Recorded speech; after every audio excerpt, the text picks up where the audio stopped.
Salut la Crypto Family, j'espère que vous allez bien. Bienvenue sur Crypto et Blockchain avec Théo.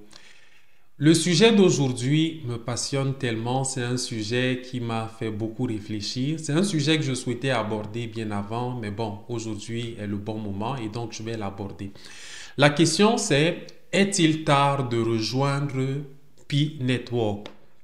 Parce que parfois, on se dit, pour le chemin qu'on a déjà fait, pour ceux qui ont été là à la première heure, c'est-à-dire depuis mars 2019, il y a un long chemin qui a été fait, un chemin qui va avec les avantages qui lui sont associés, c'est-à-dire pour des personnes qui ont commencé depuis mars 2019, il est clair que leur compteur en Pi est assez intéressant. D'autres ont rejoint plus tard. Moi, par exemple, j'ai rejoint la communauté Pi précisément en juin 2021, entre juin et juillet 2021. Et il y a eu, on a fait le parcours jusqu'aujourd'hui, ça fait déjà quelques années.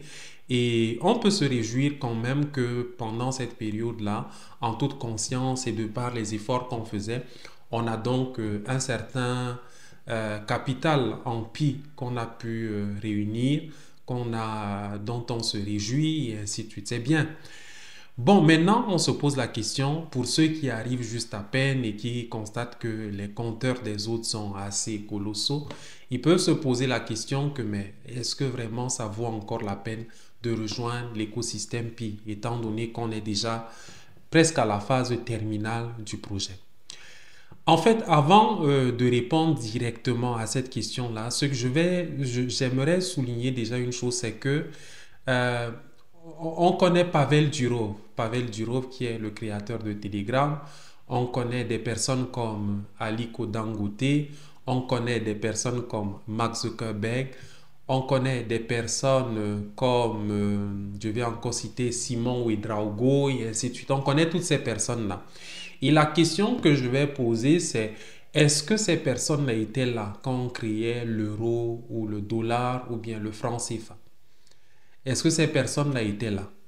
Que ce soit Pavel Durov, Mark Zuckerberg, Simon Ouedraogo, je ne sais pas, Tony Emoule, en fait, celui qui est le patron de Yuba. Donc, est-ce qu'ils étaient là quand on créait l'euro ou le franc CFA et tout ça? Non, ils n'étaient pas là. Mais qu'est-ce qui fait aujourd'hui qu'ils sont des personnes qui sont classées parmi les plus riches du monde en termes d'actifs, en termes de possession de ces valeurs-là?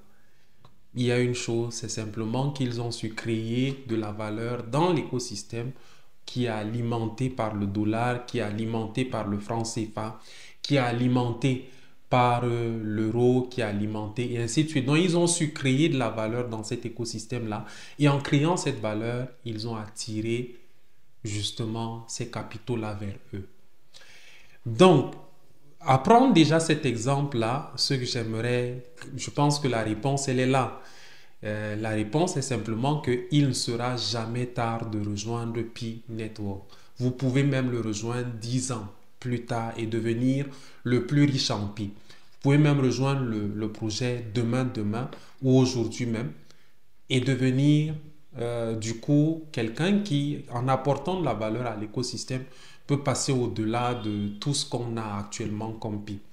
Ce qui en fait caractérise une économie, c'est la valeur qu'on y apporte. Ceux qui généralement n'apportent pas de la valeur à une économie fonctionnent sous la base, en fait, demeurent en fait dans la dynamique des consommateurs. Et le consommateur s'expose à l'épuisement de ses ressources. Étant donné qu'il n'a pas la créativité qui amène à proposer de la valeur à l'écosystème, étant donné parfois qu'il n'a pas l'ingéniosité de créer des systèmes qui lui permettent de gagner des revenus en continu, mais qu'il sort simplement sur l'opportunité du moment sans voir sur le long terme, à ce moment, vous aurez beau donner un capital à quelqu'un qui n'a pas de perspective sur le long terme, vous aurez beau lui donner tous les moyens que ces moyens s'épuiseront en un laps de temps. Et c'est ce qui va malheureusement arriver quand Pi va entrer dans le mainnet ouvert. J'entends généralement des personnes me dire Théo, dès que Pi sort, je vends tout. Je vends tout. Même si Pi vaut 500 la pièce, je vends tout. J'ai des problèmes à gérer, je vais les gérer immédiatement à la sortie de Pi. Du coup, c'est clair que ces capitaux vont passer entre les mains de personnes qui ont plus de valeur à apporter sur le long terme à l'écosystème. C'est ça la réalité en fait. Et plus tard, il faudra seulement que quand l'évolution de l'écosystème va se faire, les personnes vont peut-être prendre conscience avec le temps qu'il fallait voir sur le long terme et peut-être rectifier le tir à un moment donné. Mais parfois, c'est pas aussi évident que ça. Et c'est parfois ce qui justifie le fait qu'on nous dise parfois que quand on met des ressources entre les mains, peut-être des pauvres, généralement ces ressources ne durent pas. Ça finit au bout d'un moment. Alors que quand ces capitaux sont entre les mains des riches, ils savent user de l'ingéniosité, du talent de raisonner d'une certaine façon et de créer des systèmes pour faire en sorte que cela puisse leur profiter sur le long terme. Donc, vous n'avez pas participé au projet P-Network depuis son lancement jusqu'à maintenant. Vous n'êtes peut-être même pas inspiré par le fait de participer au projet en mode minage. Il n'y a pas de problème, il n'y a pas de problème. L'essentiel, c'est que vous étudiez, vous preniez le temps d'étudier le projet, que vous en compreniez la pertinence, la portée et la richesse de l'écosystème. Et que dans la mesure où vous comprenez tout ça et qu'il semble finalement que le projet a un potentiel, vous pouvez donc prendre position en temps voulu et selon que vous comprenez toutes les implications de se positionner dans ce projet. Et ça, c'est sans du fear of missing out, donc sans FOMO. C'est vraiment la bonne attitude. Qu'importe la valeur de Pi au moment du mainnet ouvert, il y en a qui sauront se positionner dans cet écosystème-là et challenger beaucoup d'entre nous qui sommes des anciens dans cet écosystème. Changpeng Zhao a rejoint l'écosystème Bitcoin 5 ans plus tard, alors qu'il y avait des personnes qui étaient de gros holders au début. On a vu par exemple un nom que je vais citer, le nom de celui qui avait acheté 2 pizzas là. Donc, on a vu par exemple Laszlo Haniec.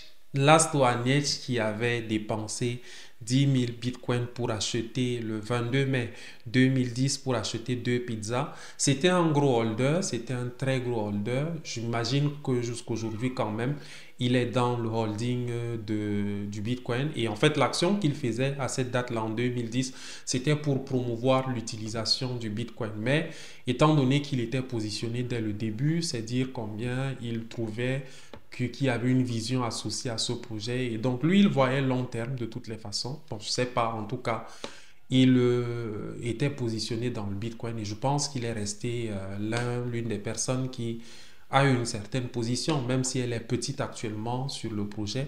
Mais toujours est-il que Changpeng Zhao, qui est arrivé plus tard, qui a découvert le projet plus tard, qui a lu le livre blanc, en a eu une compréhension qui l'a enthousiasmé, au point où il a dit « Je vends carrément ma maison et je me consacre vraiment à ce projet. » Et qu'est-ce que Changpeng Zhao disait? Il dit « Je suis tombé amoureux du Bitcoin.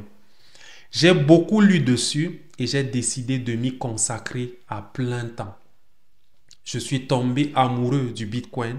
J'ai beaucoup lu dessus et j'ai décidé de m'y consacrer à plein temps. » L'esprit avec lequel Changpeng Zhao a abordé le Bitcoin a fait en sorte qu'il ait des perspectives de manière à ce qu'il soit la personne qu'on connaît aujourd'hui avec toute la richesse qu'il a apportée à cet écosystème avec Binance, avec tout ce que Binance construit et tout ça. Donc, c'est ça en fait le pouvoir de la créativité, c'est ça le pouvoir de l'ingéniosité. Beaucoup d'entre nous qui sommes des pionniers actuellement et qui évoluons, il faudra vraiment qu'on prenne en compte cet élément-là pour pouvoir profiter de ce qu'on a gagné aujourd'hui sur le long terme et qu'on puisse vraiment tirer profit de cet écosystème-là de manière à ce qu'on ne soit pas dans la désolation plus tard, dans 10 ans, de dire « Oh, si je savais ». Peut-être dans 15 ans, « Oh, pourquoi n'ai-je pas fait ci, pourquoi n'ai-je pas fait ça ?» C'est dès à présent qu'il faut déjà penser à comment j'aborde le mainnet ouvert. Serais-je un dépensier, quelqu'un qui va céder à la prodigalité, au fait de sortir ses pieds n'importe comment? Serais-je une personne qui aura des perspectives, qui saura m'organiser pour apporter de la valeur à l'écosystème de manière à ce que de plus en plus je puisse évoluer et m'enrichir dans cet écosystème-là? Et là, dans ce sens, du moment où on a cet esprit, il y a des possibilités. Par exemple, personnellement, en tant que créateur de contenu, on a une place dans cet écosystème déjà qui peut nous apporter une certaine valeur. Donc, l'option d'être créateur de contenu, par exemple, peut être une option intéressante. Mais il y a plusieurs autres options. Il y a des options de développeur, il y a des options de plusieurs types en tout cas. Il y a tellement à construire dans l'écosystème. Puis il y a par exemple une application comme Workforce Pool qui propose à ceux qui font dans du freelance toutes les compétences, par exemple, liées au montage vidéo, liées au graphisme, liées à l'écriture. Donc, ce sont des compétences qu'on peut vendre également dans cet espace-là. Il y aura beaucoup de services et de biens à vendre et ce serait bien de se préparer déjà à entrer dans cet écosystème-là avec de la valeur à proposer. Car ce n'est qu'ainsi qu'on pourra véritablement profiter des développements de cet écosystème-là sur le long terme. Si on ne pense qu'en termes de mainnet et tirer profit du mainnet pour après passer à autre chose et continuer je ne sais comment, là vraiment, alerte, il y a danger dans cette façon de penser-là. Il faut vraiment rester dans la logique du long terme. Je ne sais pas quelle sera la valeur de pi au mainnet ouvert, mais qu'importe la valeur, il faudra vraiment avoir une attitude de voir long terme sur ce projet. Et voir long terme, c'est pas seulement 5 ans, c'est 10 ans, c'est 20 ans, c'est 30 ans, c'est très très loin devant nous. Donc, je réitère encore le fait qu'il n'est pas tard de rejoindre Pi. Il n'est pas tard, il ne sera pas tard de rejoindre Pi dans 5 ans, il ne sera pas tard de rejoindre Pi dans 20 ans, il ne sera pas tard de rejoindre Pi même dans 50 ans. Tout est une question de valeur qu'on apporte à l'écosystème. Tant qu'on apporte de la valeur à l'écosystème, on apporte de son ingéniosité, on apporte de sa créativité, on apporte de ses compétences, on apporte de ses capacités, on va attirer cette valeur-là vers nous et l'utiliser de manière à pouvoir en bénéficier. Donc, c'est la valeur qui attire les capitaux. Ça, c'est une chose qu'on doit véritablement garder à l'esprit et créons vraiment cette valeur-là. C'est très important. Donc, pour toi qui n'as pas encore rejoint Pi, prends le temps d'étudier Pi, prends le temps d'étudier. Si tu souhaites rejoindre Pi par mode minage mobile pour comprendre un peu comment l'application de minage fonctionne et les autres applications d'écosystème qui sont déjà disponibles, tant mieux, tu peux le faire, c'est très bien. Et je te propose un lien en description que tu peux exploiter pour pouvoir rejoindre l'opportunité. Et je présente également mon code d'invitation qui est là, que tu peux librement également utiliser parce qu'il y a deux options. Soit d'utiliser un code d'invitation, soit ne pas l'utiliser. Maintenant, les deux, quand on utilise un code, on a l'avantage de commencer avec un pi, mais quand on n'utilise pas un code, on commence à 0 pi et il faudra compter sur les invitations pour pouvoir booster un peu son évolution. Tout compte fait, chacun est libre de son choix et au demeurant, intéressez-vous à l'écosystème pi, apprenez dessus et décidez-vous de le rejoindre ou pas. On est ensemble, votre serviteur théologien Simanso. À bientôt.